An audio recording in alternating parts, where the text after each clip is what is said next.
Welcome to I Was Only Doing My Job, an Australian military history podcast. This week I sat down with Preston Stewart and Seyer Payne of the War Stories podcast to talk about Australia's involvement in the Pacific Campaign of the Second World War. This is the second time that I've chatted with these US Army veterans, and you will note that the audio quality is different from normal as it was recorded over Zoom. This is also the first video podcast, which is available now on our YouTube channel, which we have linked to in the show notes. So let's begin with the conversation already underway. With a blistering passion. I'm just going to start going, Ross. We'll just get into the intro when we get there. Yeah. Like he hated, non-Americans to the point where he just didn't report what the Australians were doing. I didn't know that. So he's saying that he announced Australian victories as Allied American victories, even if Americans weren't even involved. Dude, that's become such an interesting little nuance when you say ally, especially in the Pacific, I feel, because the Allies were involved in so many different capacities that it's politically correct, the right way to say it. Everything was an Allied effort, but there were also things that were solely American, like only Americans landed at Terrell. Yes. But it's still an Allied theater. And I didn't know MacArthur was just straight not mentioning the Australians. Yeah. That couldn't have gone over well. Oh, and the worst part about it is he was basically the officer, the commander in chief of the Southwest Pacific Theater. So he had total control of Australia's military operations, and he basically decided there's more Americans involved that Australia wasn't need to be involved anymore. And he'd go to the U.S. Congress and be like, "Oh yeah, we took this place," and it's like, that's not the first victory in this theater. The other things have happened before that. Like, oh no. He's a polarizing figure. He's polarizing in the U.S. too, MacArthur. Yeah, there's people who really don't like him. I don't know. Do people actually like him? I feel like people don't really. I mean, he doesn't seem to be likable. I mean, I don't know if history. This is that ego thing. Because why? I know why it's ego, but why in the world would you turn away a bunch of able-bodied people willing to do the job, motivated? Like, why would you say no to that? I don't. Just doesn't make sense to me unless you're a guy like that just wants the credit. I mean, the chief of general staff, the general marshal, actually tells him, "You're now in charge of the Southwest Pacific area of operations." So the Pacific was broken into 3 areas. 90% of your combat forces are Australian. You should have Australian staff officers in your chain of command. And he goes, "No, I only want my Americans that I've picked from from the Philippines, and the Americans that are coming in from the US." No, he grudgingly appoints, Sir Thomas Blamey, who was the highest ranked Australian officer in theatre, as the land forces commander, but refused to let him actually have command of American troops. So he had to direct the battles that the Americans were involved in, and he'd order the Australians to be involved. But if Blamey wanted to do anything, he could only be with Australian troops. The wonders of allies in war, right? Oh yeah. So before we get too far here, we'll do a quick intro. I'm Preston Stewart, joined by Seyer Payne for War Stories, and today we have Ross Manuel with us. Ross, if you couldn't tell already, is Australian. He's very knowledgeable when it comes to Australian military history. I knew we were going to get into MacArthur at some point. I didn't know that's where we were going to start, but checks out. Anyways, the vast majority of the stuff we talk about on War Stories has to do with the American military. It's what we know. It's what Seyer and I know. It's what we're comfortable talking about, maybe is another way to put it. But we thought it'd be fun to talk to somebody like Ross to hear just another perspective. It's a conflict the U.S. was involved in, and we learn a lot about growing up. But we don't learn the same depth about other countries as we do the U.S. So, Ross, a lot of pressure. You're speaking for all of Australia the last 80 years, but I think you can handle it. Thanks. We're going to get back to MacArthur, but I wanted to kind of just to break the ice really with like the American audience, because it's primarily Americans that are listening to this. If we were to walk down the street and grab the first random person and say, name a person, place, or thing that has to do with World War II, I feel like the most common answer would be Pearl Harbor from the American perspective. If I went to Australia, did the same thing, grabbed the first person off the street and said, tell me a thing, person, or place about World War II, what is that for Australia? What's the most common talking point, if you will? That would be Kokoda. And that's strictly from a nationalistic standpoint, because this is the first time since the colonial era that an Australian territory was actually attacked and invaded by a foreign aggressor. So, but it actually wasn't the start of the campaign. It was how it was been portrayed. So the Gallipoli campaign in the First World War was, Australia's introduction to the global stage. And Kokoda is in the same level of reverence. So the Kokoda campaign was in response to essentially the failure of the Battle of Coral Sea. Okay. So prior to Kokoda, Japan was almost unstoppable all the way down the South Pacific. They crossed the Timor-Malayan border on the 8th of December, and this didn't stop until March 1942. 41. Yeah, 42. What year are we talking about here? So Kokoda was in 42, end of 42, start of 43. So okay. Australia had already been at war since 1939, and 3/4 of our combat forces were in Europe. So the troops we had in theater were not great. Well, which meant that a point that I should make for our audience is you guys were at war since 1939, but not with Japan. No. Yeah, so with Germany. Yeah. So dealing with issues in Europe, but there's this aggressor on the doorstep that you're going to have to take on pretty soon. And yeah, let me interject here. So it really is, it's World War I 2.0 at this point, right? Obviously, mainland Europe, you're one of the old school Europeans, I guess, associated with them. And so you're sending troops to the mainland, just like Canadians did, just like we did in World War I. But the Americans didn't send troops, obviously, with 39 and all these declarations of war. You're saying Australia did, you signed the line and engaged it with your own troops. Actually, well, to a degree, yes, but we never signed a line. So as a British Dominion, we didn't actually have a say in international politics. Though there was the Statute of Westminster, which would have given the Dominions autonomy in the war, but we never ratified it. So when Britain declared war, on Father's Day, 6th of September, 39, after Germany's invasion of Ukraine, Poland, politics. Got current events on the mind. Invasion of Poland, Australia was automatically at war. But because of interesting, and because of the Great Depression and the effect of the First World War had on Australia, it took about till middle end of 1940 to actually be able to send troops overseas. And by that point, Dunkirk had happened. So our troops were sent to North Africa to defend the Suez Canal, which was essentially what we did in the First World War. So our troops were actually occupied the same training camps that their fathers did 20 years before. It was very nice synergy. But the problem with that, though, is so 3/4 of our professional combat strength was in North Africa. Air Force was in Europe fighting the Battle of Britain. Is that the troops that were left in Australia? Now, this is despite, since 1902, Australian strategic planners going, we need to keep an eye on Japan. Only one division of professional soldiers, and I use professional very loosely, because Australia only had 2,000 professional soldiers at the start of the war. One division was in Malaya because Britain had basically taken all of their professional soldiers back to the home islands to defend them from German aggression. Mm-hmm. It also meant that all the war material that was destined for the Dominions was also gobbled up by the British Empire, the British Army. So when the 8th Division landed in Malaya, they were still training using First World War era equipment. And the only reason why they had any equipment that was modern was because the British garrison left it there. Really? And they would hold the, and then they were training, but they didn't have enough artillery because the artillery planners couldn't justify the guns being used in the jungle. And like Malaya is like the 29th largest coastline. So you got mountains on one side and jungle and the ocean on the other.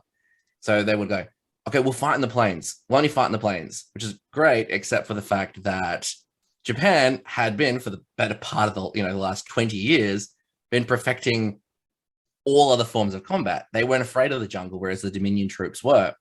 So if they encountered any resistance, they just bypassed them. They'd either get in their transports and flank from behind, or go through the jungle and flank from behind, cut off the rear echelon, cause a rout with such degree is that there was no operational security. Weapon stores were being left, fuel was being left, ammunition was being left, code ciphers were being left just freely, to the point where they said that of the bombs dropped in Singapore, a third of them were supplied by the Royal Air Force. Ooh. because the Japanese would come across an air, and it basically, we're seeing it again now on the Eastern Front during the Second World War, and again in Ukraine, is they're relying on their supply line, but it's being augmented by the stores being left by the retreating forces, or they're being impeded by the retreating forces destroying the stores. And in 41, they weren't taking any stores, to the point where the Japanese forces approached a British airfield and found porridge in pots in the mess hall, ready to go. Like, it was still steaming. Like, they knew the Japanese were coming, and they're like, "Oh, we'll just all have breakfast," and then left all their ammunition and all of their bombs and fuel on a completely intact airstrip. Was there, I should say, any animosity between Australia and the United Kingdom mainland at that point? Because it seems like you are defending their interests, but they are not helping to defend yours, which I understand is kind of how that relationship was, but I haven't heard much about that. So initially, Australia was a dutiful member of the British Empire, like all the other dominions were. But that's because the war was being fought in Europe. And Australia's defense strategy at the time was, we fight the war as far away from Australia as possible, because we are the world's, the largest island, continuous, one of the largest continuous coastlines. At the time, we had the population of New York City. So we only had 7 million people defending the country the size of the geographical continental United States. Yeah. And they're like, yeah, if we don't have to fight the war here, we will fight it elsewhere. But since the 20s, Singapore itself was the bastion of our defensive strategy. So those who don't know, Singapore was a naval port on the southern tip of Malaya, which is now Malaysia.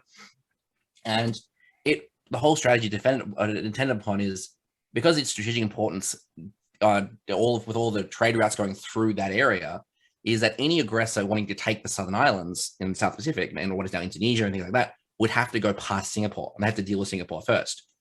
So the intent was, we hold Singapore until the Royal Navy comes in, guns blazing, and relieve the force, and deal with the threat. Which was great, except that the 1927 Washington Naval Treaty came through and gutted the Royal Navy, which meant that the Royal Navy didn't have the ships or the manpower to send a force to defend the South Pacific if they were already engaged in another theater.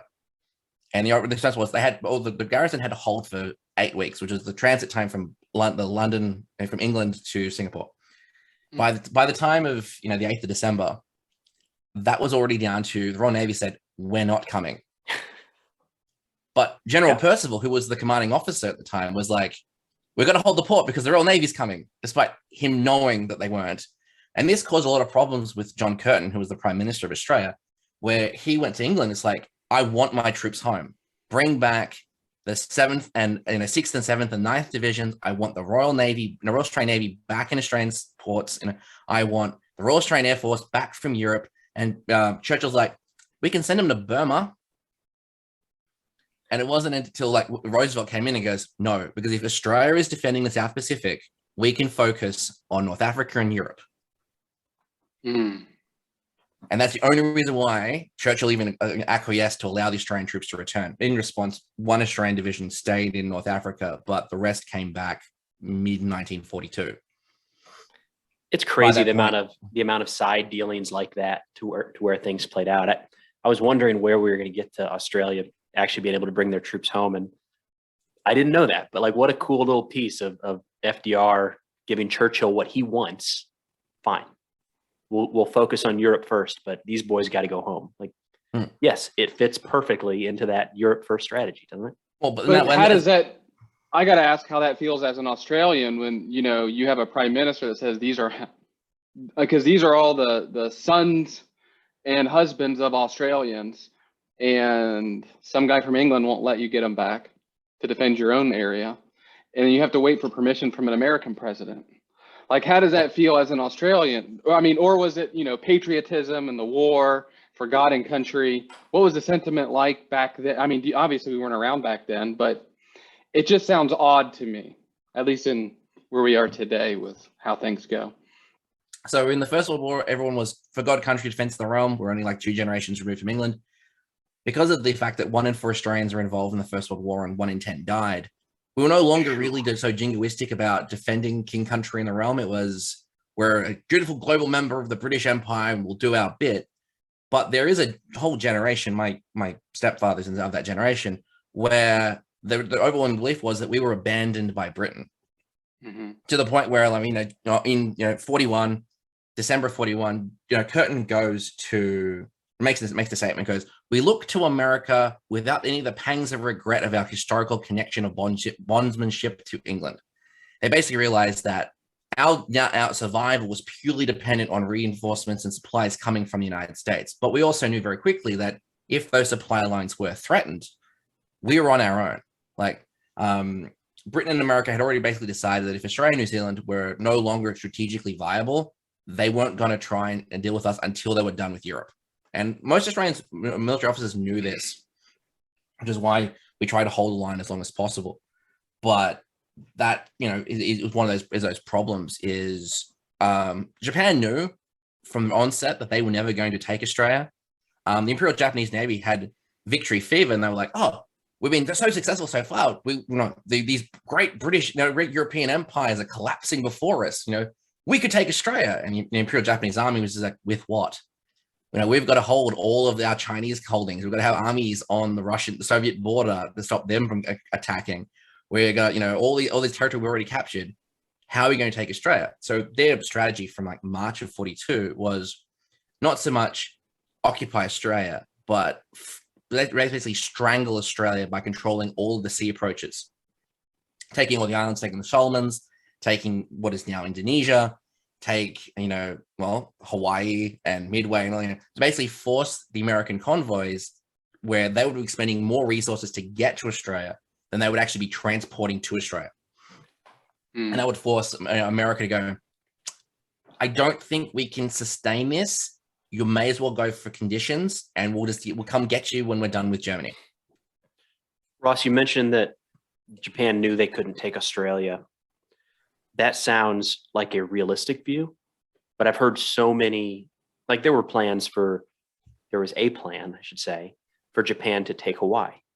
One of the plans was to bomb it. Another one of the plans that was rejected was to land troops and actually take it.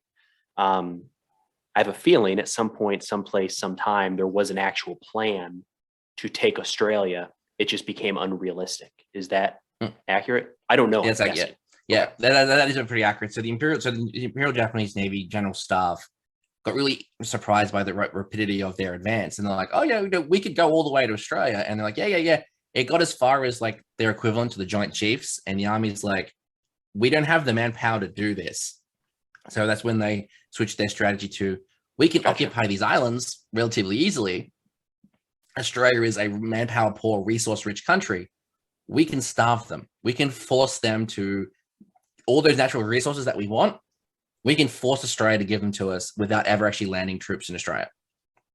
But the Prime Minister, so John Curtin, his main barrack cry for the entirety of the war was "work, fight, or perish." The Japanese are on their way. They're going to invade Australia. So every man, whether they like it or not, is working on behalf of the government, in defense of the government, in defense of the country. So I think that was used in the West Coast of the United States to a degree.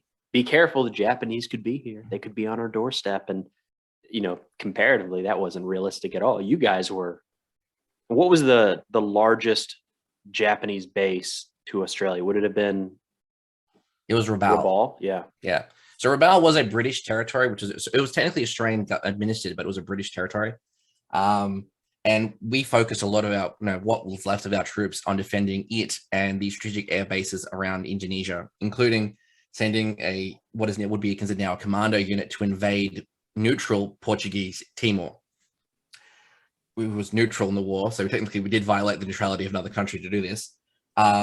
Because there are all these airfields along what is now in Indonesia that we were supplying Singapore for, but also we're using them to launch attacks against the Philippines, the Singapore, and the island attacks. So we needed to hold those airfields because the Japanese came through. But Rabaul was our biggest area. So we committed something like 6,000 troops to defending Rabaul. So troops also have air, Royal Australian Air Force squadrons, things like that. So that's barely 500 miles off your coast. Yeah, that's close. It was a big deal, but even then, we were outnumbered ridiculously by the Japanese forces. We only had about 20,000 troops in the entirety of the Southwest Pacific. Wow. who could be used in outside of Australia's territorial waters at that point. We had 80,000 militiamen, but they could only be used in Australian territorial waters. And so these forces, they try to hold their own. So the Rabaul was real quick, who's restraining you to the territorial waters? That's the 1903 Defence Act. So basically, all the British Empire dominions have their own similar Defence Act. So Australia, New Zealand, Canada all have the same one, where they could raise troops for home defence, but they couldn't commit these troops to offensive action overseas. Essentially, to stop the dominions from creating their own empires or interfering, because they couldn't have any effects on international affairs. So they didn't have that ability. So it'd be like Australia occupying the Dutch East Indies, so the Netherlands East Indies, was now Indonesia, and then forcing Britain to go to war with the Netherlands because of it, even though Britain had nothing to do with it. Sure. So Australia had a professional army of about 2,000 troops and about 80,000 militiamen, and these people couldn't leave Australia. You had a volunteer for overseas service, because the Defence Act said that the permanent military force and the citizens military force can't leave Australian waters. However, volunteers can go overseas. So the Australian Imperial Force was raised in 1939, just like how it was in 1914, and it could go wherever it was needed to. But the bulk of it's essentially like the National Guard couldn't leave Australia. Except the National Guard gets overridden, I think, is where Sayer's kind of coming at with this. Is our National Guard is a state militia, and they do it's local, and they're designed in part to help with like natural disasters. But you blink, and they're mobilized. And Ross, the 29th Infantry Division on Omaha Beach, that was National Guard. So they weren't exactly staying within the borders of the United States. So it's interesting, the comparisons there, but I think there's more federal control, I think, over the National Guard in the U.S. Well, I mean, it's different. It just comes down to autonomy and what's the definition of a colony, right? Because it's like you still have daddy controlling you. You're an independent sovereign nation, but not really. Yeah. Because if you can't even dictate how your military is used and defend your own area, that's what to me is interesting. You're not sovereign at that point. You have other people across the world calling shots for you. I mean, so like the colonies, so the non-dominions, you couldn't raise their own military. They had to be British troops had to be, like, for example, Malaya, a strategically important location, didn't have dominion status, so that you couldn't have a Malayan infantry unit. You had to have a British or an Indian or a Scottish or Australian unit there, almost as like a governing unit. Mm-hmm.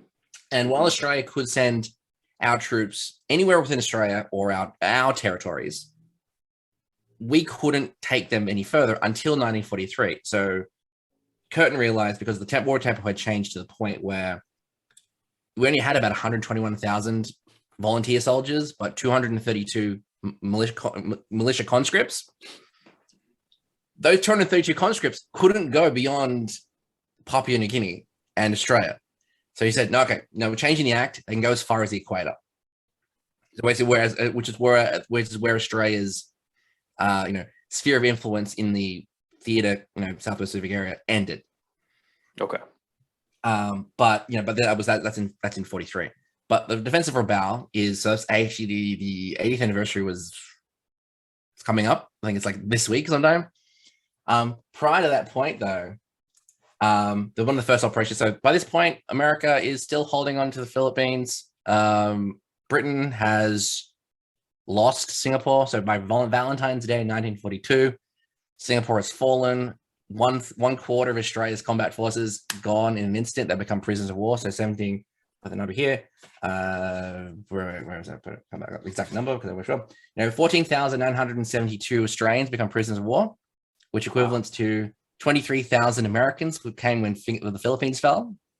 The difference is that 14,000 were the only professional soldiers Australia had in the South Pacific at that point. So Rabaul falls on the 4th of February. Ambon, Timor, Kopion, which are all the Australian bases within the South Pacific, which were holding these airfields, fall essentially within days of this. But during the fall of Rabaul, there's the Battle of Java Sea, which is actually an interesting point, because I wanted to touch on, because this is where, you might not know the story, HMAS Perth and the USS Houston actually went down with all hands, fighting a protracted battle against a Japanese invasion force. So this was actually the first coalition naval force. So this was what was called ABCA.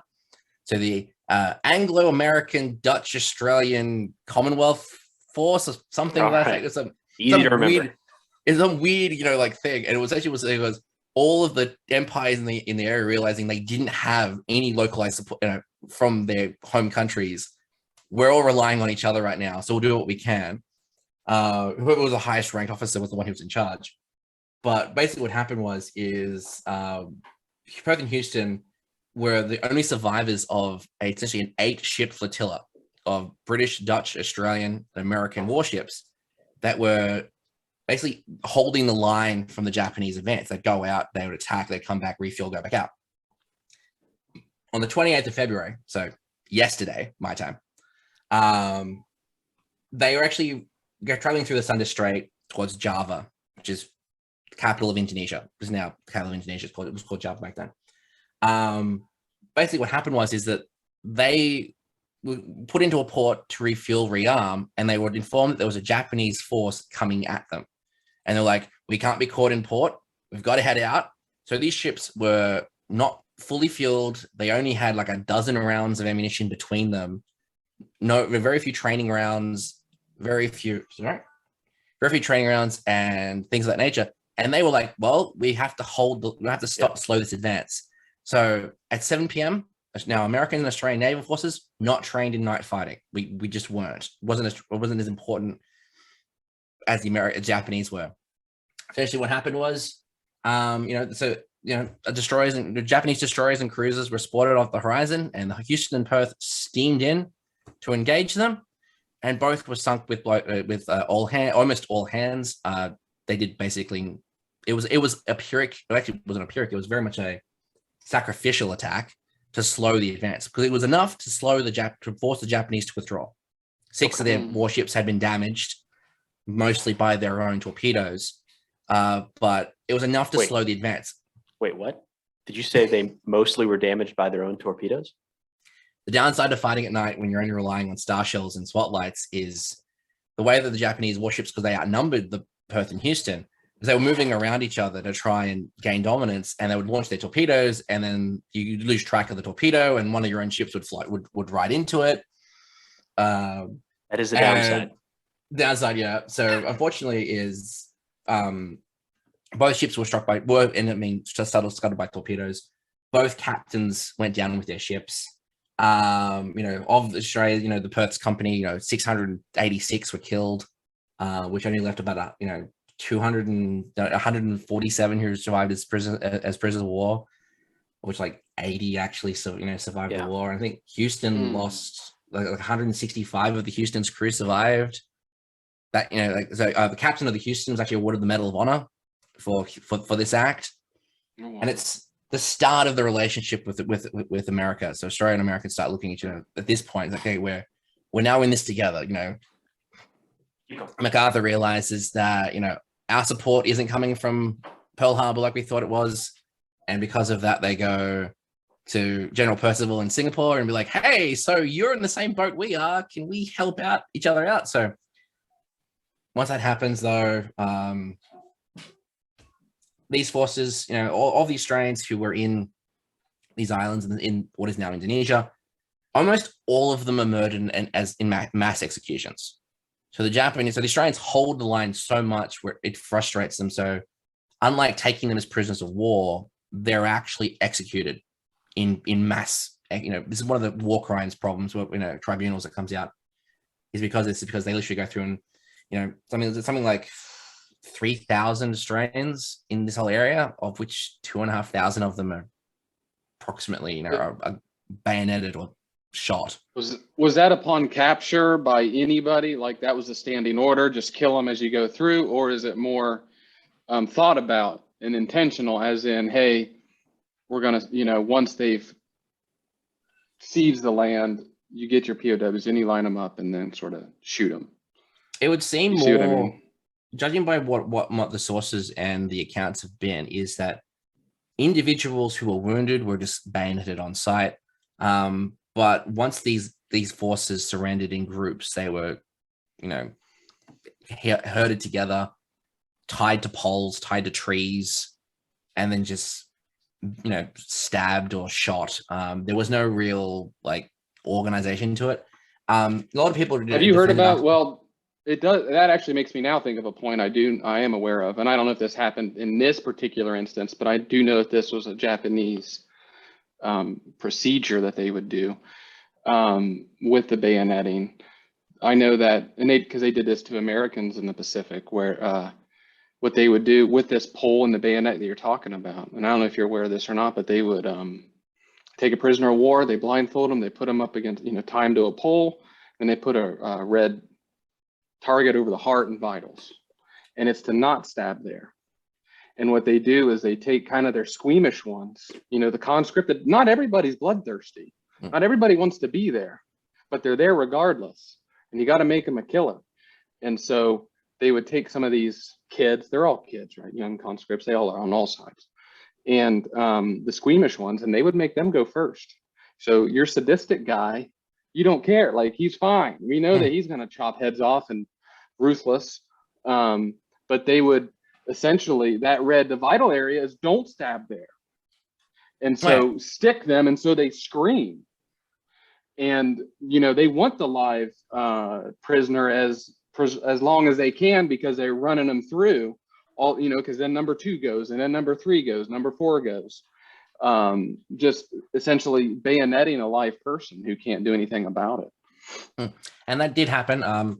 In fact, the only survivors that we have from these massacres who were able to report about it at the end of the war were the ones who played dead after being stabbed in the side or in the upper chest, who missed the vital areas. And there's the most poignant one of these is the Toll Plantation Massacre, where the 2nd 12th General Hospital, so the 2nd 10th General Hospital, they were holding, they were doing what doctors would do under the Geneva Convention, where we're staying behind, look after the wounded. And what happened is that Japanese who weren't signatories to the Geneva Convention, the Red Cross armband meant nothing to them. They rounded up the entirety of the 2nd 10th, all the orderlies and things like that. The doctors they kept because they knew the importance of doctors, but the orderlies, they will basically took them to the Toll Plantation, trussed them up, tied them up to poles, or made them sit on their knees, blindfolded, and they would be bayoneted, or they'd be machine gunned or whatever. And there's 40 of the orderlies, 4 would survive the war. And they were just ones who either weren't present for the massacre, and one of them actually was a survivor who played dead. That kind of thing happened all the time. But despite all this, the horrific tragedy, not all the Australians not all the ones who were there surrendered. In fact, the second independent company, which is essentially what we'd call commandos now, led a guerrilla war in what is now Timor-Leste until 1943. So they were able to continue to cause havoc and wreck shit in the Japanese controlled areas up until 1943. And what the same thing happened was Australia deployed a lot of coast watchers, plantation owners, dock workers, native fishermen, to basically watch the coast and keep track of Japanese troop movements. Because while radar was a thing, because of the way the islands exist and all the vast expanses of nothing, you'd have to put your radar units in Japanese controlled territory. And their job was to report back to Australia Japanese troop movements, Japanese aircraft movements, Japanese ship movements. And these guys, the coast watchers, are actually the ones who gave everyone the heads up on the Battle of the Coral Sea and the Battle of Leyte Gulf and the Battle of Guadalcanal. They warned the Americans and the Australians that there's a Japanese force coming, and which allowed us to go out and engage them. But do you know the as this is going on? Well, yeah, my comment on that is the invaders are never going to have the situational awareness that the defenders have. They're always watching, and you're talking counterinsurgency. But the atrocities, right? The bayonet, the take no prisoners thing that's happening, is that making it back to mainland Australia back then? Are people aware of what is going on? Not initially. So what they're thinking is that, for example, like when Singapore fell, Everyone who of the, the, how much did I say? It's the, right here. The 14,000 Australians in prison.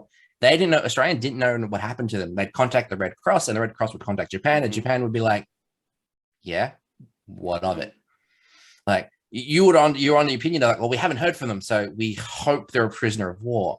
Sadly, Australia's largest naval disaster during the war was the sinking of the Montevideo Maru, which is a Japanese transport ship, which was taking essentially survivors from these islands back to mainland Japan to work in the mines. And sadly, the Montevideo Maru was sunk by the USS Sturgeon because Japan wasn't labeling their prisoner of war transports as Red Cross, like what the Allies were doing. All the German and Italian and Japanese prisoners were taken back on ships with massive Red Cross signs like, hey, don't sink this, non-combatants. Japan were putting their prisoners of war in essentially cargo ships and sending them up along the coast and doing nothing to anything. So like something like 2,000 Australians, military and civilians, were just killed when the Sturgeon sank it, because the Sturgeon thought, it's a legitimate target. It's a transport. We're at war. Sure. The Japanese rescue the 149 Japanese sailors who were on the Montevideo Maru and watched as the ship sank with the 2,000 Australians on board. The report saying that apparently the Australians were singing Auld Lang Syne and things like that as the ship was going down to keep each other calm, but those who managed to get out of the ship were left there, which tells you exactly what the extent of the Australians' experience was. But that being said, there were the occasional Australian who managed to get out. So all these units that were overrun, some got back to Australia. They reported back. The most controversial one of this was General Bennett, who was the commanding officer of the 8th Division. He managed to escape the fall of Singapore, despite the fact that General Percival said that we will defend Singapore to the last man and the last bullet. Granted, he did say that, then surrendered 4 days later. But General Bennett realized he needed to let the Australian government military know what it was like to fight the Japanese. Mm-hmm. But because he abandoned his post, there was a board of inquiry. They grilled him on it. He never held it. He was retroactively promoted and then never held another post in the war. Very much like how Admiral King and the Pearl Harbor defenders were like promoted and then moved away slightly. They needed someone to blame, but Bennett was not the one to blame. So there were the occasional rumblings. They never got to the public. The military had their the British Australian officials knew about the atrocities the Japanese were happening because, like, the fall of Hong Kong, the fall of Malaya, the fall of Singapore, the Banker Island massacre, the Tulsa. They weren't knowing about the specifics, but they were hearing these, like, they also were seeing what's happening in China with the the rape of Nanking and and Manchuria.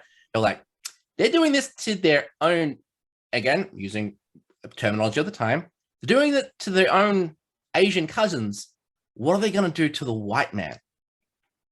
And that was, this prevailing opinion of, well, they're going to do, because Japan wanted what was called the Japanese co-prosperity sphere.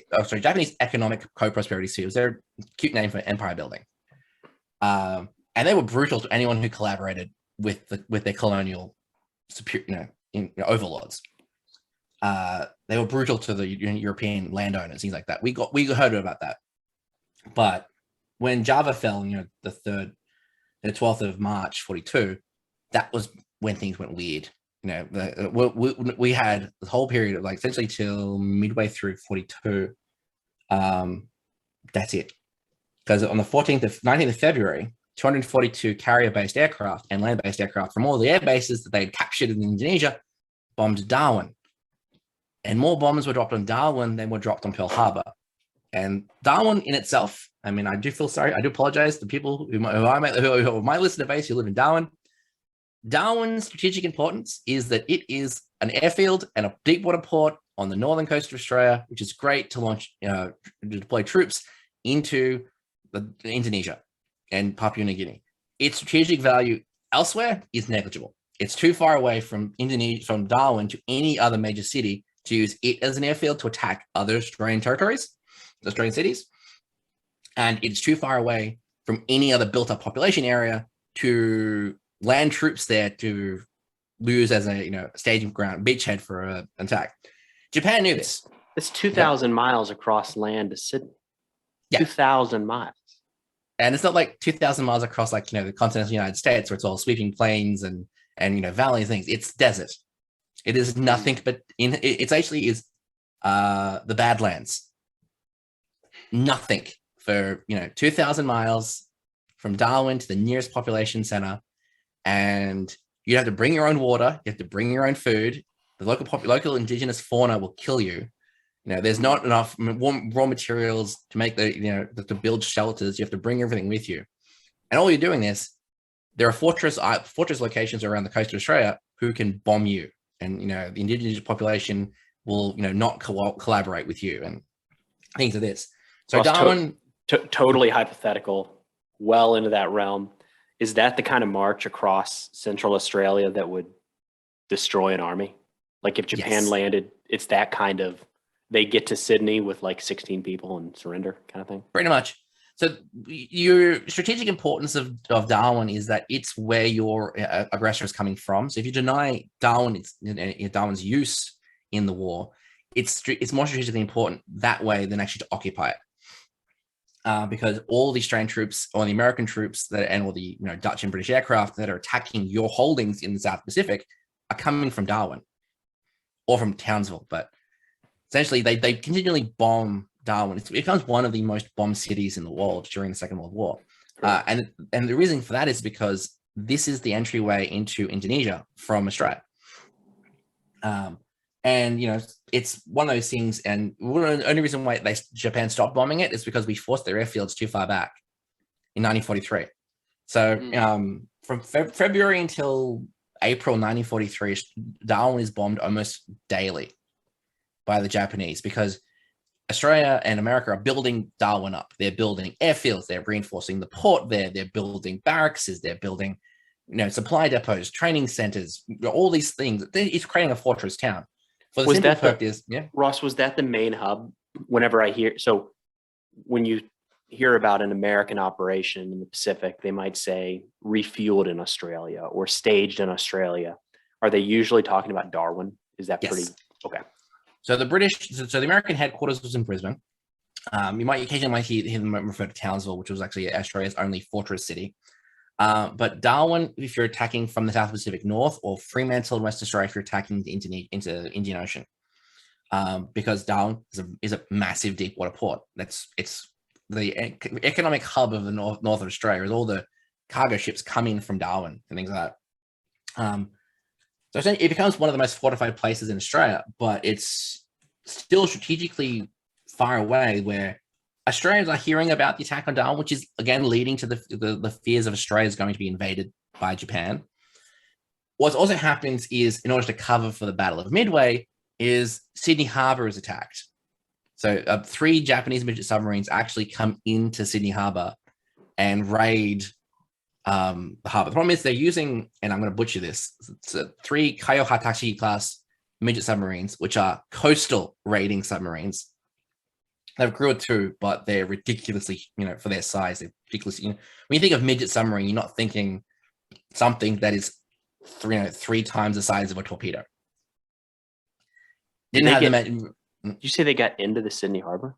It wasn't just the coast; they actually went in a little bit. That's crazy. They went into the harbour because, unfortunately, unfortunately, is Australia was very much like California at the time. There wasn't a lot of concern below Brisbane of the Japanese, can't come this far because they haven't taken the islands around it. So there was no blackout protocol in effect.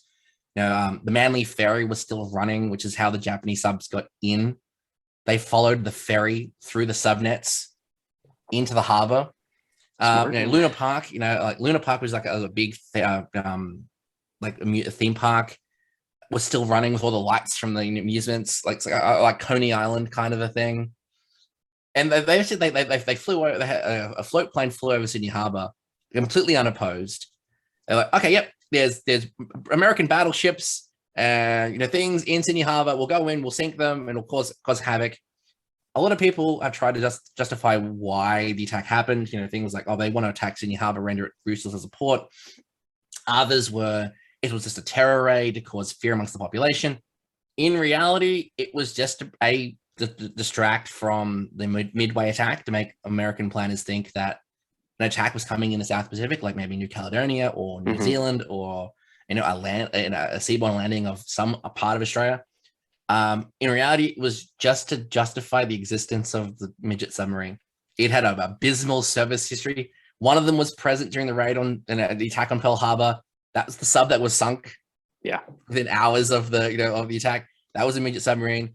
There was one at Rabaul. There was one at Diego Montoya, I think it was. They were useless, but no one had ever actually encountered one. So that raid on Sydney Harbor, while devastating and was great for war motivation by Curtin, it's like, see, Sydney Harbor, we've been attacked. See, remind you, we're at war. The only casualties were 22 Australian sailors who were billeted on a ferry, including survivors from the sinking of the HMS Prince of Wales and Repulse which was sunk at Singapore, and all 3 Japanese sailors who were involved in the raid. There was nothing of strategic value was lost. The battleships that they saw was a freighter and the USS Chicago, and they fired torpedoes and they hit the seawall. They exploded under the ferry, and that was it. And it didn't prove anything, but it did great for motivating the Australians to fight in the war again. Do you think it had a little bit of the morale building, maybe no strategic importance on the American side is the Doolittle raid, right after Pearl Harbor? They figure out how to get bombers off carriers, and they hit Tokyo. Nothing material damaged, but we, the United States, got to say, we hit Japan. We bombed mainland Japan. Do you think that was in Japan's mind, maybe a little bit of that, to be able to say, hey, even Sydney's in reach? It might have been, but from what I've been able to determine, it was more just the Imperial Japanese Navy, like, this sub we built we got to use it. We got to use it. It's horrible. If we can force, American naval units to stay in the South Pacific, like we've got the Lexington and things like that. Japan is concerned by how many submarine aircraft carriers America has. If we can keep an American aircraft carrier in the South Pacific, it denies them being used in the attack on Midway. That's more what they see it as, less than an actual important thing. The downside of that is, so basically, by this point, Douglas, Midway, Philippines have fallen. They fell in December of 42. Douglas MacArthur makes his way out of, he's smuggled out on PT boat, and then on B-17, he lands in Darwin, takes the train immediately to Melbourne, does a press conference where he declares, I will return, and immediately is appointed the Commander-in-Chief of the Southwest Pacific Area of Operations and essentially the direct commander of the Australian military forces, and then refuses to appoint any Australians to any of his high command positions, despite having 2/3 of his combat forces being Australian. And at that point, what happens is it becomes Papuan. In March is the Papuan campaign. This is interesting. So it's coming all the way back to what we started talking about with MacArthur. But one of the reasons always pointed to with Eisenhower being chosen to lead in the European theater is his ability to get along well with others. It's going to be a team effort, whether you like it or not. And Eisenhower was a team builder. And it's funny hearing, I'm by no stretch a MacArthur expert, but it is funny hearing more and more that wasn't maybe his strong suit, especially across country lines. And the worst part about MacArthur is that he was very much if there isn't a body count, you weren't being successful. So in March, so let's see what happened. So mid-1943, that's when there's sufficient US troops to take over. But in March of 42, Japanese land troops in New Guinea, because they wanted to try and take Port Moresby, which is the essentially opposite port to Darwin. We take Port Moresby, we're denying New Guinea from Australia. We can then attack Darwin, denying it as an asset. The Battle of the Coral Sea happens. That thwarts that whole campaign. Japan then goes, okay, we'll go overland then. They land on the north in what is New Guinea, so Papua. So Papua New Guinea is actually 2 different countries. They became one country in the 70s. But the Dominion of Papua, and then there's the Dominion of New Guinea. So they New Guinea and then Papua. So they land in New Guinea. and they go Ground over troops. sorry, ground troops. Ground troops. Yes. Yep. This is the first time since 1788 that Australian territory was invaded by a foreign power. So, following the First World War, Australia was given dominionship of Papua and New Guinea. So, New Guinea was a German territory, which was given to Australia. Australia already had Papua. That's a whole different story. Sure. But this is the first time Australia. So Australia is the propaganda, machine is running rampant here. It's like Australia has been invaded. We are holding a line against the Japanese in our Australian territory. Yeah. For the first time in Australian history, Australian troops are holding that kind of thing. So on the 8th and 9th of May, that's the Battle of Coral Sea. On the 22nd of July, they land in New Guinea and they go over the Owen Stanley Range, which is a mountain range that runs across the transverse direction of the continent of the island. And they get as far to Kokoda, which actually is the furthest point of essentially not administered but developed territory in the area. And Where is Kokoda on the map? I got the map up I'm looking at here. It's almost halfway ish. You probably have to look for Kokoda itself. It's one of those like tiny little pinprick that probably doesn't even come up on a fully zoomed out map. But it had an airfield, which is why it was important. So a very hastily organized militia force, because there were no Australian Imperial Force professional soldiers anymore. So the militia unit was called Maroubra Force, was essentially forced forward to Kokoda. It's like forced march up the Kokoda Trail or track, depending on what country you're from, up this basically hand-carved, hand over hand track with logs and log wood crossings, no bridges, no organized roads or anything. Make your way up to Kokoda, hold the Japanese there, because we saw the Australian and American aircraft saw the landing. They attacked it, but not much could be done to stop it. I'm going to be honest, Ross. We might not get past Kokoda because I think this is such a fascinating battle. Just the little parts I've heard, but what is that track being used for? So, hold on, be clear. Track, is that Australian and trail is American? Is that yes? That's the difference there. Okay. Yeah. So officially, the battle record is trail. So the battle honor is trail. On the service medal, your theater pin is Kokoda Trail. To the Australian veteran and the Australian person, it will always be the track. What was it being used for? Was this just Indigenous peoples traveling through the effectively jungle? Yeah, it was, because the jungle in Papua New Guinea is almost impassable. There's a reason why both Australian armored divisions stayed in Australia. They were like, you couldn't put anything larger than a jeep, and even that you could only go so far up the Kokoda Trail before you just everything had to be man portable. So Australia was had converted 25-pounder howitzers. So that's an 86 millimeter gun to be man portable. Ouch. So so they literally were breaking these things down, and everything had to be carried by porters, by animals, or by the soldiers themselves. So you're transporting everything up. Essentially, they tried to hold the line. The problem is, at the time, the militia had the opinion they were referred to as chocos. Reference to chocolate. Can you chocos. spell that? Oh, chocos, like chocolate. Yeah. They were referred to as chocos or chocolate soldiers because the argument was they were either too young or too old to volunteer for the Australian Imperial Force. So their belief was that they would be incapable in battle. They would melt in the heat of battle. Oh. So this is the rivalry between the Australian Imperial Force and the Citizens Military Force. Is that, we're the cream of the Australian soldiery. We're the poster boys for Australians, and you're our dad. Yep, gotcha. Noted. Kind of like how don't pick a fight with a CB because you might be making fun of a Marine's father. So Choco is not. So Choco is not a term of endearment, or at least it wasn't at the time. Okay. No, but that being said, there was the militia who held the line against the Japanese, and actually, I'm going to deviate a little bit this because the 7th Division from North Africa starts arriving around this point. They resupply in Australia, change their dark brown uniforms to green uniforms, and go from Darwin to Port Moresby. But there's another battle that happens at the same point, which actually is the first actual defeat of Japan on land. And that's the Battle of Milne Bay.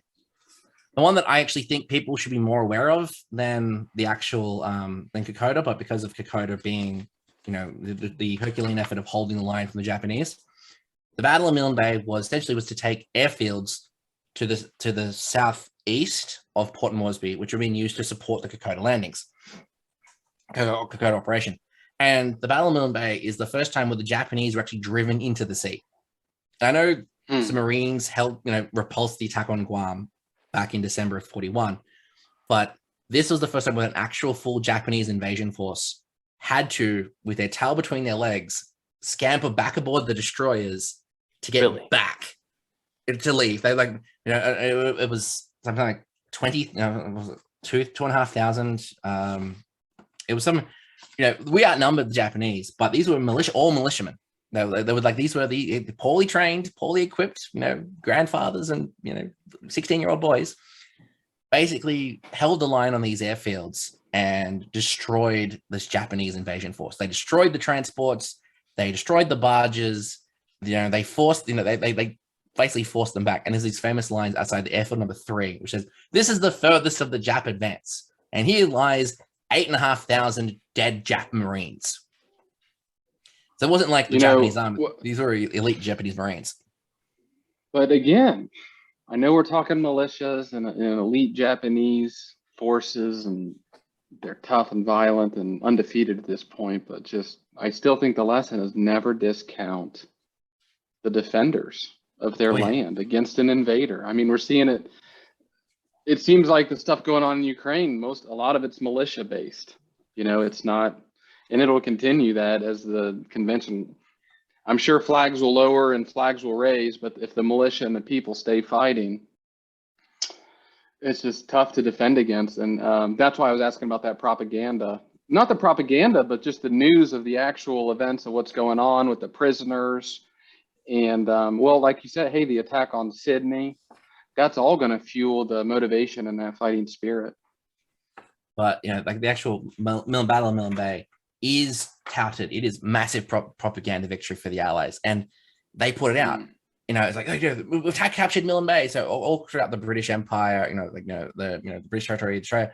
So we've defeated the Japanese. We've pushed them out of Milne Bay. And MacArthur's gone back to America and gone, there was an Allied American attack that we repulsed the Japanese. Completely downplayed the Australian involvement. And that was coupled by what happened on Kokoda is what the Australians are doing. They had some experience from, General Bennett. He did pass on some knowledge about how the Japanese would flank and bypass.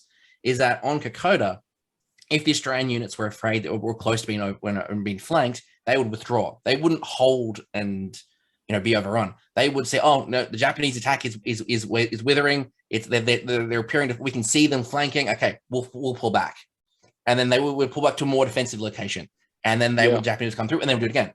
What MacArthur was seeing is Australians were giving up ground, but not blooding for it. And he meant that Australians were lacking resolve and they're not even defending their own territory. So why? It was because we only have so many troops. We don't want to lose them. Yeah. And so he orders, and not unlike the very same thing we as Americans did fighting for independence against the Redcoats.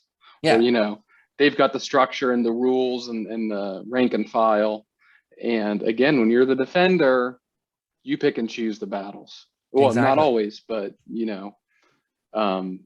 that's just it's disheartening to hear that they didn't get the credit. And the worst part about it is MacArthur orders General Blamey. So he doesn't even want to get directly involved in this. So he orders the Australian Land Forces Commander to go strip the brigade commanders of their positions, appoint new troops. I want to see blood. I want to see casualty reports. You're gonna, if you want to hold your line, I want to see this. So Blamey has, and this is one of the problems with General Blamey, is that he's now been smeared with this whole. He's gone to the Australian commanders and it basically gave under the orders from MacArthur to give a dressing down to the Australians, which is to the effect of, "You're all cowards. You aren't fighting. You don't deserve to be here. And he hates it. And memoirs, he hates this, but it's influenced opinion so poorly that the Australian soldiers hate Blamey. They blame him entirely for this. Mm-hmm. But the other advantage of withdrawing along the Yeoman Stanley Ranges is same thing happened in North Africa. the Japanese supply line now has to be ported by hand over from the Japanese supply line, the Japanese landing sites at Salmalawan Way, up the Almost Stanley Ranges to Kokoda, and then down the Kokoda Trail to within. They can see the lights of Port Moresby, but the problem is that Australian and American aircraft are attacking the landing sites. Like, we can't attack them, we can't push them off the off the island. They've fortified that. That's okay. American submarines are attacking the transport ships that are bringing in the supplies and reinforcements, and the Australian and American aircraft are bombing the track daily, very much the way like in Vietnam with the bombing of the Ho Chi Minh Trail. It's like we're starving you of resources to the point where Japan's like, we can't push any further. We've gone the furthest we can go. It sounds like the reverse of how it started then, Yes. with Japan having the foothold, doing those same attacks against the Allies. Exactly. So the Kokoda Trail. It's the reason why Kokoda is so important, is it actually does mark the turning point in the Japanese War. So Battle of Midway seals the fate of the Central Pacific Japanese advance. They go no further. Kokoda is the same for the South Pacific, and from this point on, Japan will be on the defensive. It will be pushed back even further, to the point where, so November of 42, it comes to an end. In March to November. So it's an 8-month conflict. Ironically, same length of time as the Gallipoli campaign, which is why why draws great big parallels in Australia. Gallipoli was a giant defeat for Australia, which was, and technically, Kokoda was a fighting withdrawal that just turned it advantageous for us. Sure. But by that point, Japan had so few resources because they were also dealing with the Battle of Guadalcanal at the same time. So they couldn't devote forces. And by this point, basically, they realized with the Guadalcanal, and before we go, I want to touch about that a little bit. After the Battle of Guadalcanal and the Kokoda, Japan realizes, okay, we're drawing a line now. Everything west of this line, we are going to hold with force. Everything east of this line just has to delay the advance. So is that when they withdrew from Guadalcanal, that time frame? Yeah. So basically, the reason why I mentioned Guadalcanal is because the Coast Watchers and the Royal Australian Navy were very efficient, impactful in the Battle of Guadalcanal. So the Coast Watchers and the Solomon Islands were watching the Japanese buildup of the airfields on Guadalcanal and how they were working on the ports and everything in Guadalcanal. They report back to Australia, to MacArthur. It's like, the Japanese are building up Guadalcanal. This will directly threaten the supply lines to Australia. And therefore, the Battle of Guadalcanal happens. And I'm not going to explain to you guys how the Battle of Guadalcanal happens. But one thing does happen, though, is an interesting point, is HMAS Canberra, which was an Australian heavy cruiser, was in command of the force on the Battle of Iron Bottom Sound. It's Battle of the Sunda Strait. The Canberra was the ship that was appointed as the flagship of that particular area. And sadly, the commander of the HMAS Canberra was vilified for, how did you let the Japanese force come through? And you remember, there were only 6 U.S. cruisers and Sydney, and Canberra holding that position against Japanese battleships and things like that. But it was impactful in the fact that it's actually the first time that an American warship is named after after a foreign power. So shortly after the sinking of HMAS Canberra, United States launched the USS Canberra. Oh, cool. And there's been a USS Canberra in the fleet ever since, because of, even though the commander of the Canberra was vilified, Canberra itself held on much. It was torpedoed several times. It took massive damage, but it was enough to have the Japanese reconsider pushing into the Sunda Strait. Which is why I want to point that one out.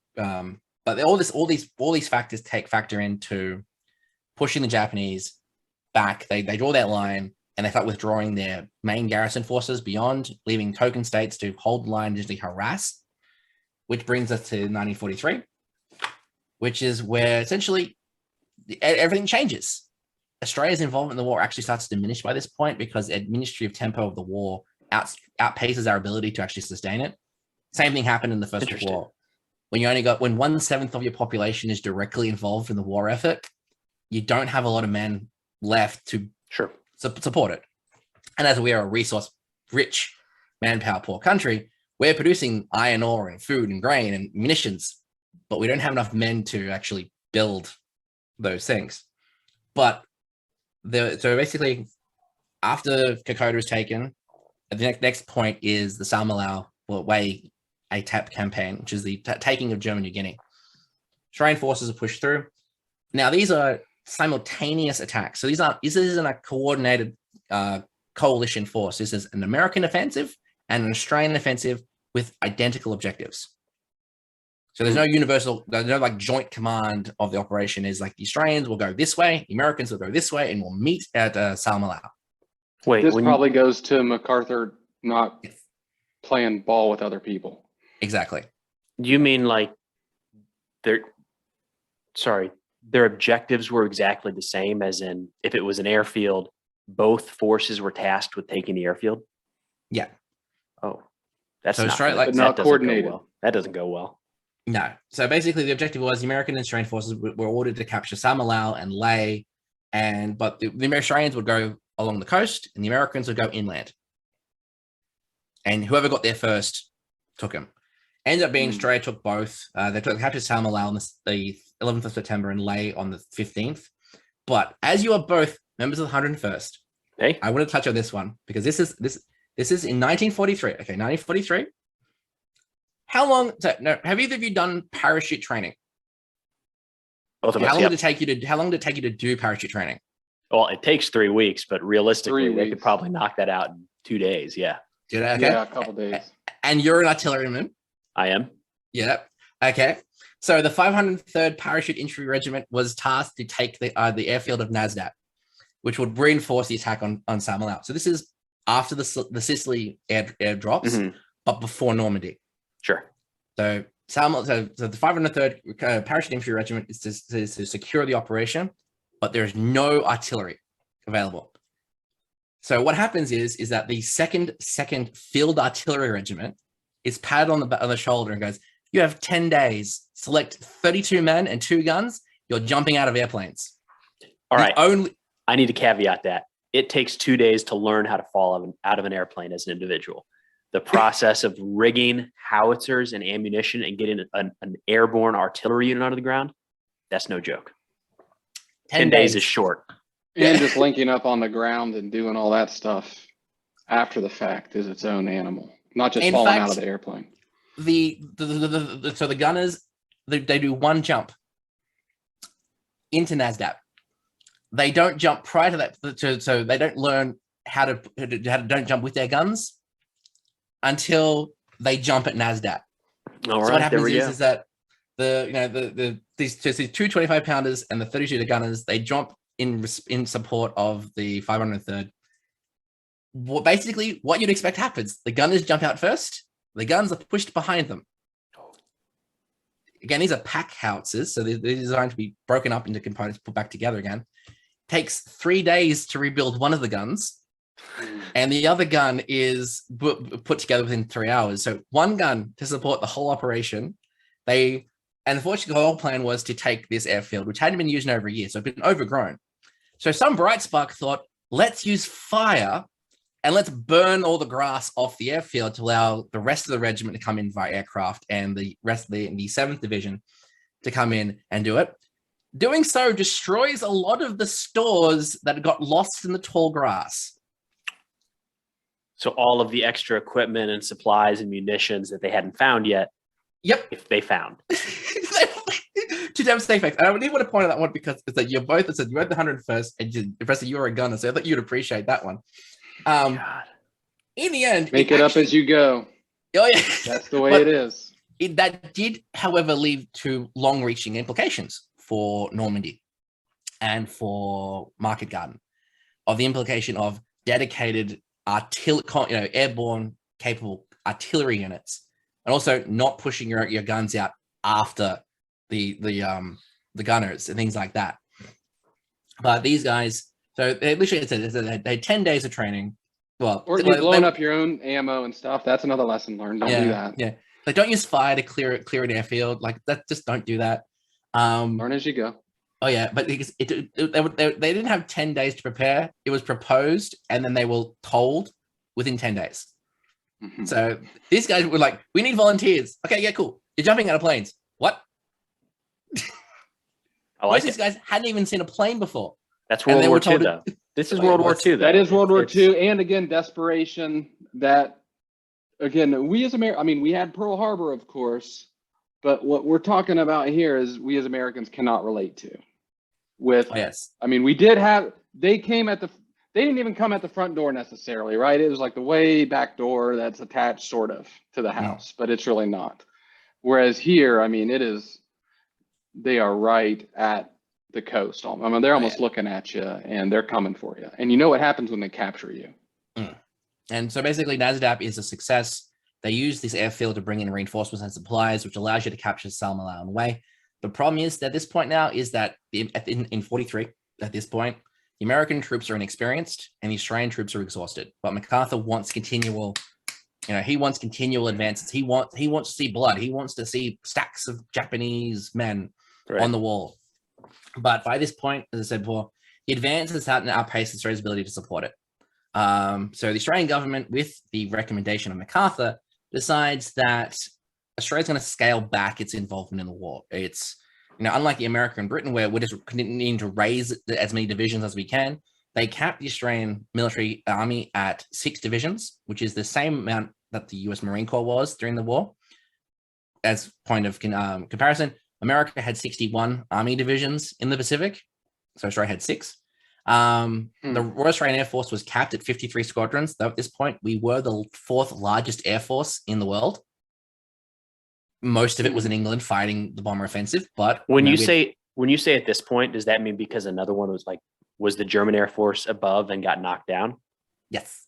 So the Japanese, so it was the United States, Britain, things like Russia, like Germany, Australia, Germany, Japan.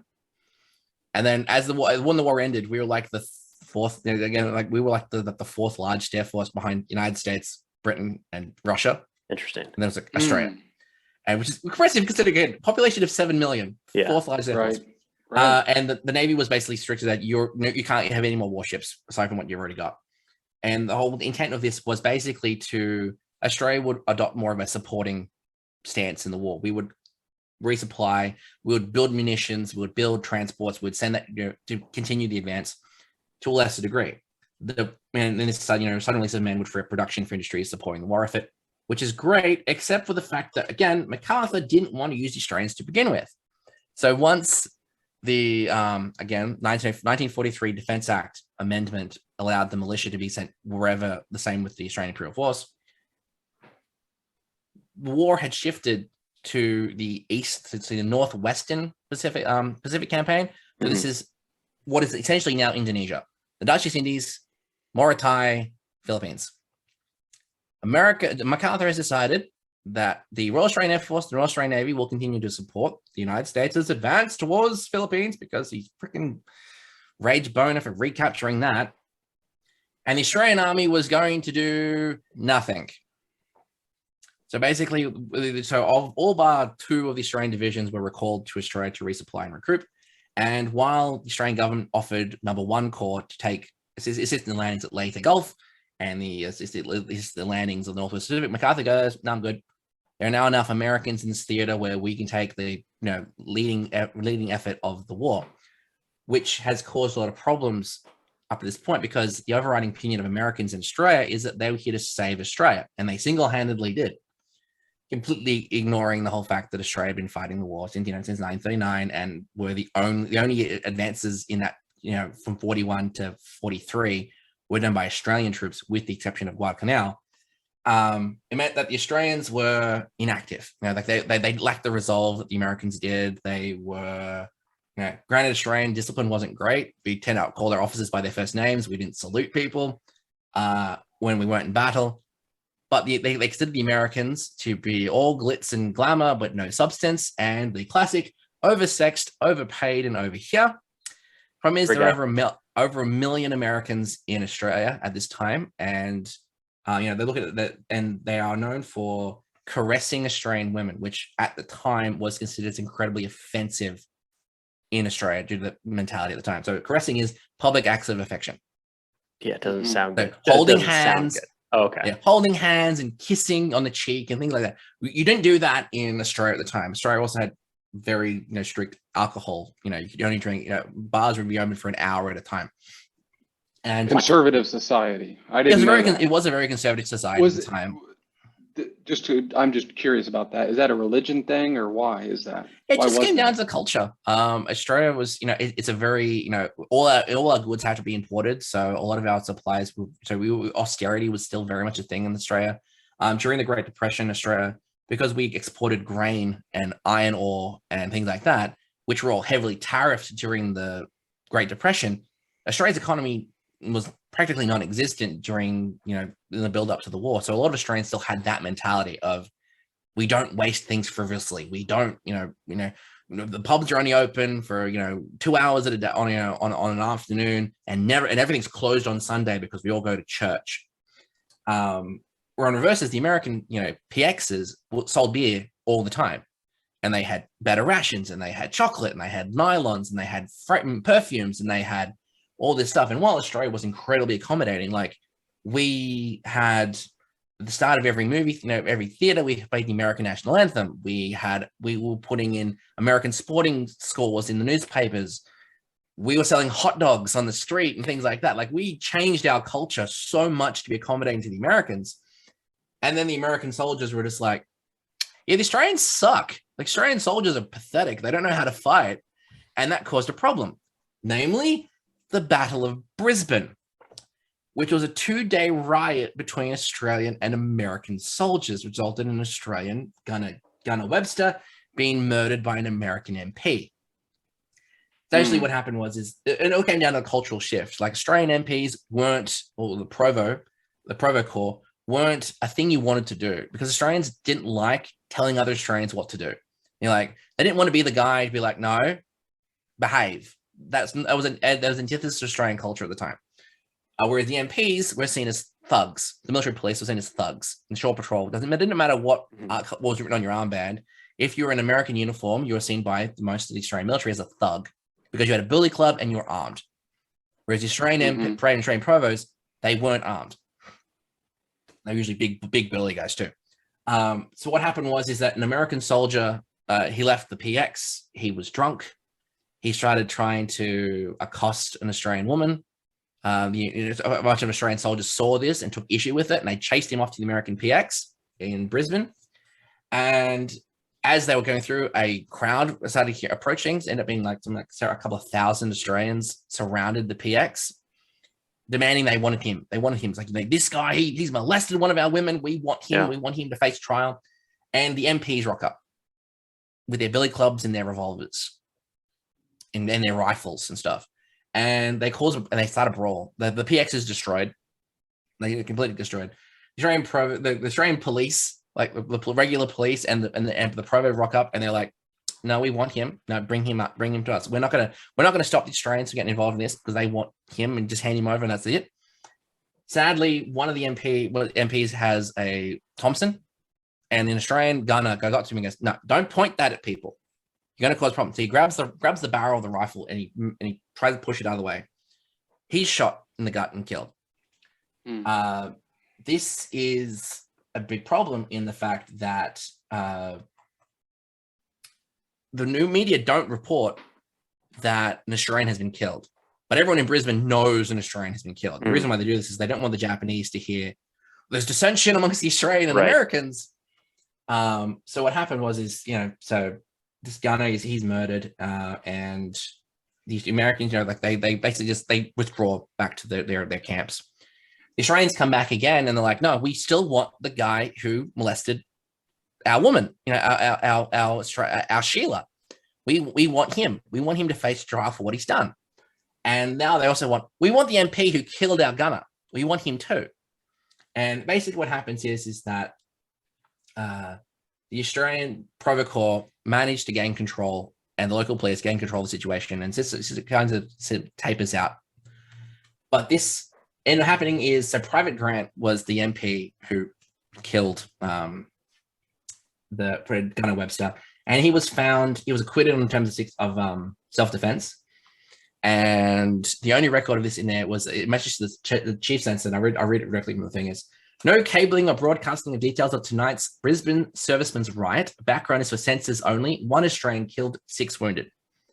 So this is the only record of it. It was never mentioned in the papers, but it had a massive impact upon Australia's opinion, Australian and American relations during the war. They in battle, they respected each other, but by this point, outside of war, they were separated. Even though in the Handbook for American Service Persons, 1942, said, you're not here to save Australia. They've been fighting since 1939. You're here to help them in an allied push towards victory. And that's, what happens by this point, though, in the war.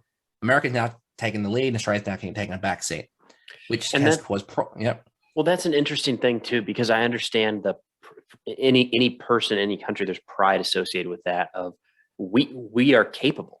We want to be the ones to do this thing, whatever it might be.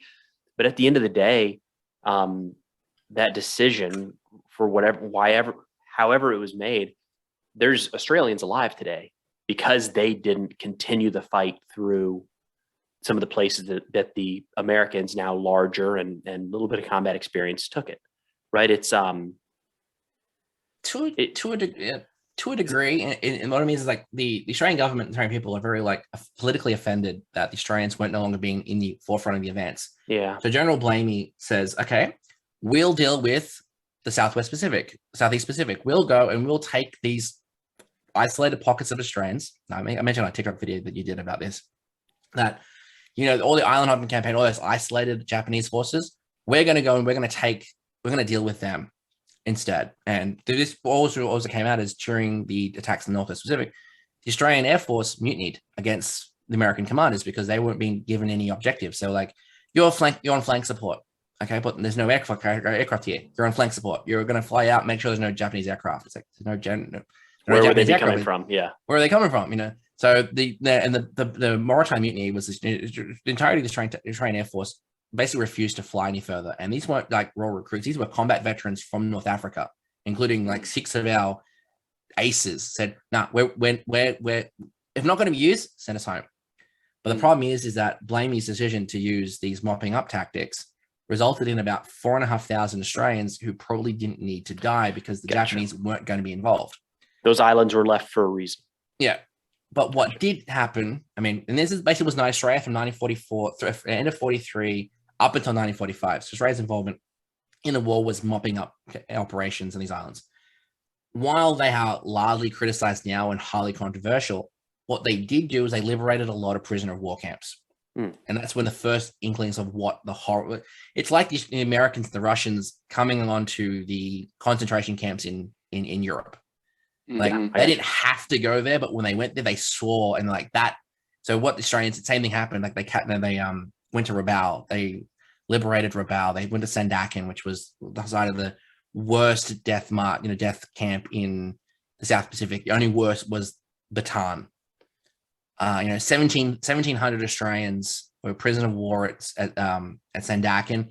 Only 3 survived. Oh, gee whiz. And that was totals of 32,000 prisoners were at Sandakan. So of which 1,700 were Australian. Only 3 total survived that, and they went and they talked about what happened, and that resulted in thousands of Japanese being tried for war crimes. But when you're an Australian soldier and you're like, okay, yeah, cool, the advance is going that way. Why are we going that way? They're very critical of the war at this point. So once Philippines is rescued, battle tempo shifts to the capture of Japan. Australia decided they want to raise a whole new Australian division, the 10th Division. It would serve as part of the Commonwealth Corps, which was raised exactly the same as the American Corps, and would be comprised exclusively of veteran Australian troops. So one division of the best. Sure. And the Royal Australian Air Force would be recalled from Britain to support the Japanese landings. All Australia's heavy bomber force was in England. It would come to Australia and it would help with Japanese landings.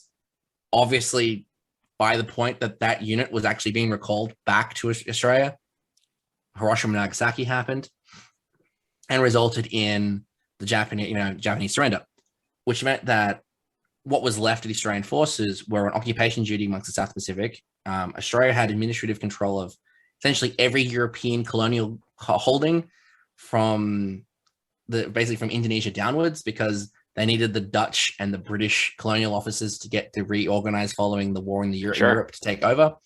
And they also occupied something like 100,000 Japanese prisoners of war while they were being processed and tried for war crimes and sent back to Japan. And our war didn't really finish in 45. In 1947, that's when the war crimes tribunals happened. But up until the start of the Korean War, 3 Australian divisions were on constant rotation in Japan as part of the British Commonwealth Occupation Force. In fact, we comprised most of the force that was there. So the Royal Australian Air Force had 1 squadron, 77th Squadron. We had the 53rd, 54th, and 55th divisions battalions in Japan, and Australia based its Navy, what's left of its Navy in Japan as well. And these units, so 53, 54, 55 became 1st, 2nd, 3rd Divisions Royal Australian Regiment, and 77th Squadron were the units that went to Korea as the first Allied response after America to North Korean aggression in Japan in 51. So Australia basically went from Second World War straight into Korea with a little bit of leeway in between with 47. And actually, Australia was like the first, aside from America. So American fighters were coming from Tokyo. They were followed by Australian fighters. So American bombers were being escorted by Australian Mustangs, and Australian warships were patrolling the beaches around the south of Korea, while the Americans attacked in the north. And First Battalion Royal Australian Regiment were the first non-American troops, or non-South Korean troops, to actually go ashore in South Korea as well. There we go. That continues all the way through. But Australia's involvement in the war was greatly overshadowed by how it was reported, as that MacArthur was the great, Americanophile. America did this solely on their own. In Australia helped a little bit, and in Europe, the same thing happened. You look at any of the battles that Australians were involved in, it was a British victory. It was an American victory. Who was involved? 4,500 Australians. 20,000 Australians. 6 Australian warships. But it was an American victory. It wasn't a British victory. And by this point, 1947 also marks Australia finally ratifying the Statute of Westminster, which allows us to be influential for our own foreign affairs. And the first treaty we signed is with the United States. It's what essentially known as now the ANZUS Treaty. And despite that fact, have been involved in every major conflict since 1887. Australia has never declared war on anybody, despite having the capacity to do this, but it's not been involved in every war up until Afghanistan. So, it sounds like, I guess from my perspective, it sounds like we Americans, we brought you sex, drugs, and rock and roll. We modernized your force and finally cut the yoke off the king for you. That's what it sounds like. Because without us, you wouldn't have been able to do it. Is that how we wrap it up? We can wrap it up like that. Yes. I knew nothing. What you're talking about, I knew nothing because of exactly what you're talking about. Of course, Australians are in the war. Just like I know Canadians were in the war, but can I tell you anything that they actually did with specificity? No, I couldn't. So no, it's real fascinating. And especially to me, what's fascinating is, I think, the plight of you're on the front line where they're coming for you, and they already have came for you. And I think that would just be a terrible thing. It's what Ukrainians are going through right now. Not at the door, not knocking, but they're busting the door down. And obviously there's the allies that we've had in the past and everything, how Australians have always been sort of a part of that, like you mentioned, but we just don't know. We don't know. And it was a lot to go over in an hour and a half, or however long we've talked. Oh yeah. And I'm sure there's so much more we're missing, but to be able to really condense it down to that, kudos. Ross. That's the same thing happens, but if you asked it, I said, at the start of the episode, you asked, what would Australian recognize of the war? A lot of people in Australia are even unaware that Australia served outside of the Pacific, or our involvement was just Kokoda, because that's the way, the education system works. They want things they can metrics. So it's Gallipoli and Kokoda, the 2 big tent poles of Australia's involvement in military operations, not ignoring everything else we did. And that was like when Preston, approached me about doing this, he's like, we want to do like Australia's involved in the Second World War. And I'm like, that's 6 years of war, right? It's not just like this little bit, it's the whole, and there's like all these other things that Australia's done. So being able to meld this down to just the Pacific campaign, and again, I know this is an audio podcast, but like this is Australia's involvement in the Pacific campaign. There's like, it's a massive folder of like, over, 100 pages of everything that Australia did. And I know there's probably a whole lot of stuff that I actually, a whole lot of stuff I actually left out, but that wasn't what this was for. This was, this is welcome to Australia, Australia in the Pacific 101. And thanks for doing that, Ross. That was, I know we talked about it. You were nervous about getting 6 years into an hour and a half. And I think it was awesome, man. I learned a ton. And if anybody's listening to this and wants to hear more about some of these Australian war stories, the place to go is Ross's podcast. So it's called I Was Only Doing My Job, Spotify, Apple, anywhere else? It's on Google. It's on Stitcher. It's on everything that War Stories is on. There we go. I Was Only Doing My Job is also on. Like Preston, I also do Australian history TikToks.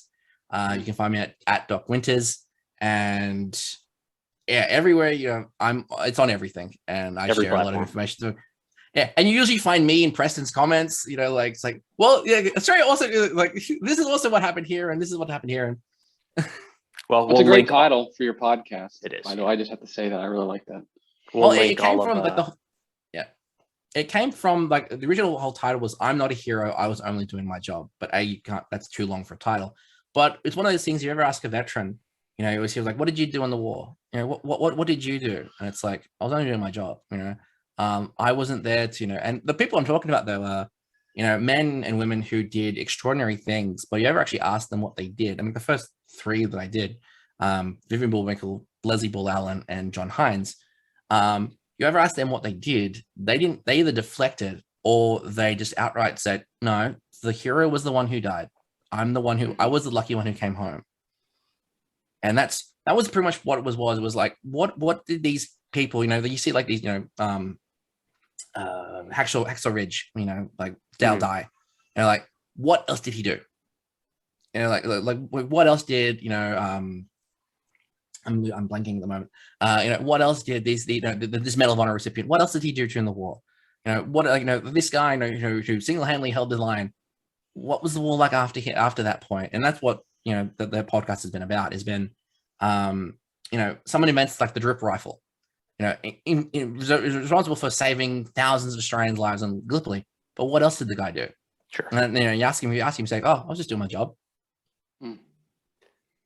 Well, I love it, man. I love that you're keeping those stories alive. Keep it up, and we'll link all of your stuff in the show notes here. So it'll be on YouTube and Spotify and Apple and all those. But Ross, again, thank you so much for doing this, man, and looking forward to talking again soon. All right, gents. See ya. Catch you around. Once again, I'd like to thank Preston and Seyer for having me on their podcast to talk about a topic that I'm rather passionate about. And to find more of their content, I'll link to their YouTube, Spotify, and Apple podcast pages in the show notes, as well as Preston's TikTok, who, like myself, does educational history videos on that platform. As always, it's an honor and a privilege to talk about Australia's experience in war on other platforms, and I look forward to doing so again.